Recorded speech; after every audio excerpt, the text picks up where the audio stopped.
Hello my dear students. In this video class, I am going to talk about one of the poems prescribed for you called When You're Old. For the final examination, from this text, you can expect either a 1 mark question or a 4 marks question or a 6 marks question. Or you can expect both a 1 mark question or a 4 marks question, or you can expect a 1 mark question and a 6 marks question, or you can expect both a 4 marks question and 6 marks question as well. Before we start discussing the details of this or the content of this particular poem, let's first take a look at the text.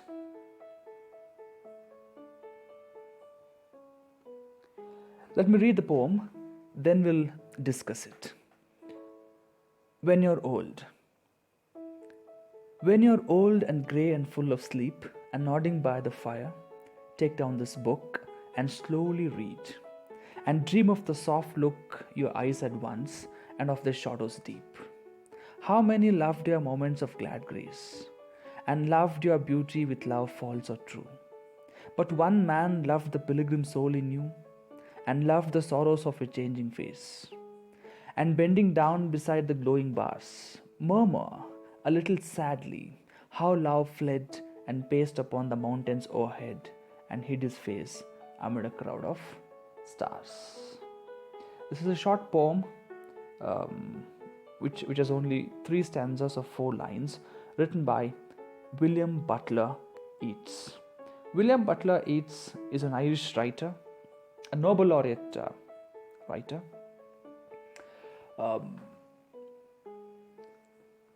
Yeats was born in Dublin, Ireland, and is one of the most celebrated poets in Irish history. Many of his poems reflect the Irish spirit, but this poem concentrates more on the love he once had with a woman. This woman is probably Morgan, an Irish revolutionary who ended up marrying another man. Yeats himself would go on to marry, but many see When You're Old as a poem highlighting the failed relationship with Gone. After an initial read, many see this poem as one that is filled with love, but the last stanza is dark.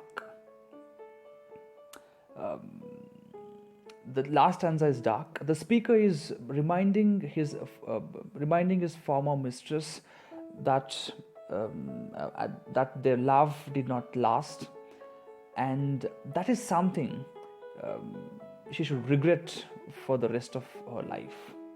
While this is one of Yeats' most popular poems, he wrote many others that were just as successful. As a result, he won the Nobel Prize in Literature in 1923. The theme of the poem, you can say regret, and it is written in second person, and the tone is obviously sad because he lost his love. Now, let's discuss the poem in detail. This is a poem that many see as highlighting the unrequited love between the speaker, presumably Yeats, and his former lover, who is Morgan.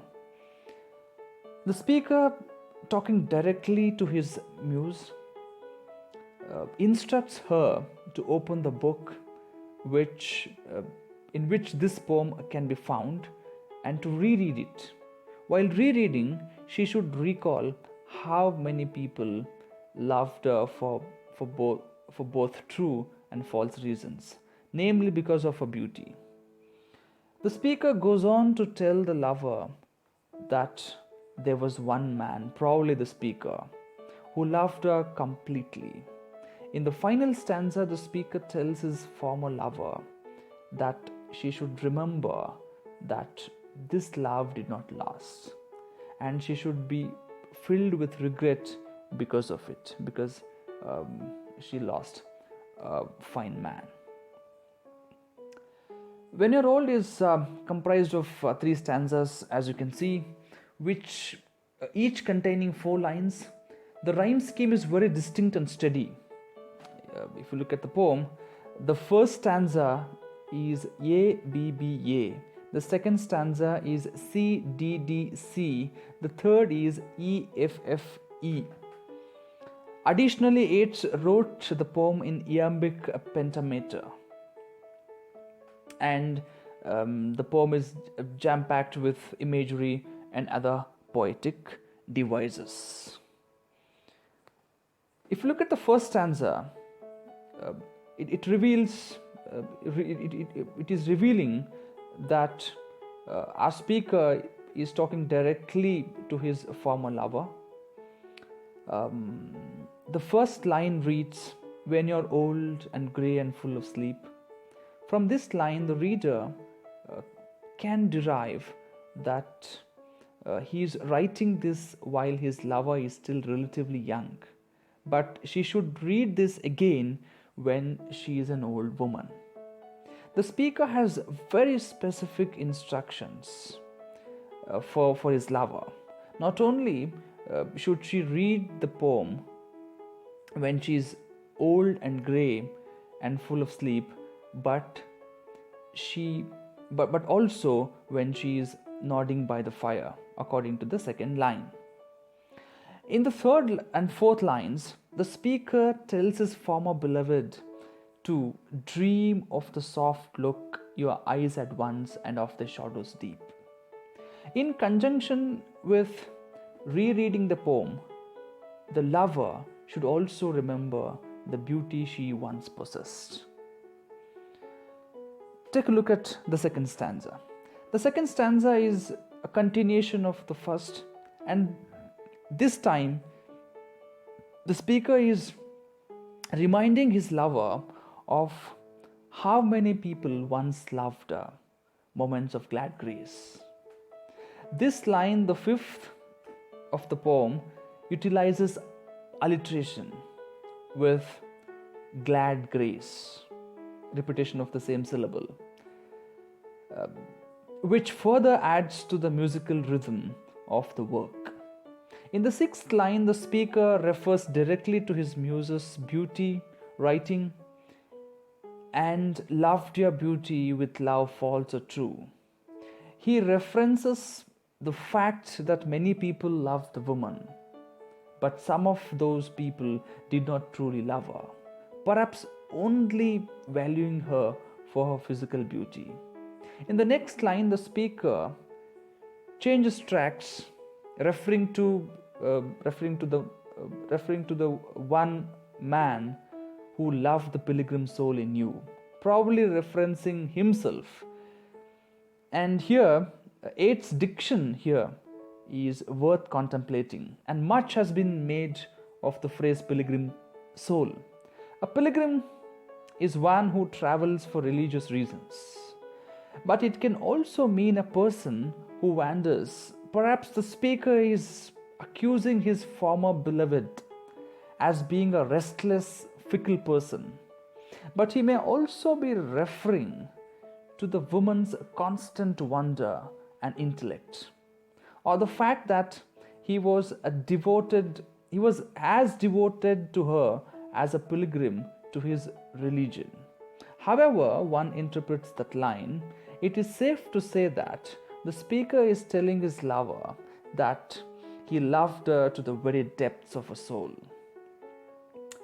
The speaker takes this one step further in the final line of the stanza, telling his lover he also loved the sorrows of your changing face, which means he loved her even when her beauty had started to fade and age.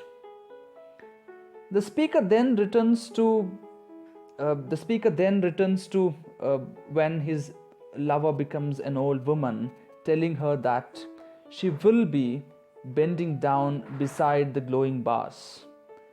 Murmur a little sadly how love fled. These first two lines of the third stanza depict the old woman bending closer to the fire, remembering and regretting how the love she once had from the speaker ran away. In the 10th line, Yeats utilizes personification. Personification is where non-living things are attributed with human qualities. Here, Yeats utilizes personification by having love flee like a person would. In the last two lines, Yeats writes that after love fled, he paced upon the mountains overhead and hid his face amid a crowd of stars. The last line, and hid his face amid a crowd of stars, contains very beautiful imagery. As a reader imagines love hiding between the stars in the heavens, Yeats seems to be telling his lover that while his love for her will always remain, she will be unable to reach it. As one is unable to reach into the heavens and pluck out a star. The tone of the poem changes with this last stanza. While the first two stanzas could be seen as romantic and positive, the loss of the speaker's love in the last stanza, the third stanza, drastically changes the tone, which has become full of regret. While Yeats did write political poems, this is not one of them. However, it should be noted that Maud Gonne, like Yeats, was seen as a political figure in Ireland. Both were nationalists, and it was this passion coupled with her undeniable beauty that made Yeats fall in love with her. Yeats proposed her numerous times, and each time he was denied. Both went on to marry other people, but the impact Gonne had on Yeats' work, especially on this one, is undeniable. Thank you.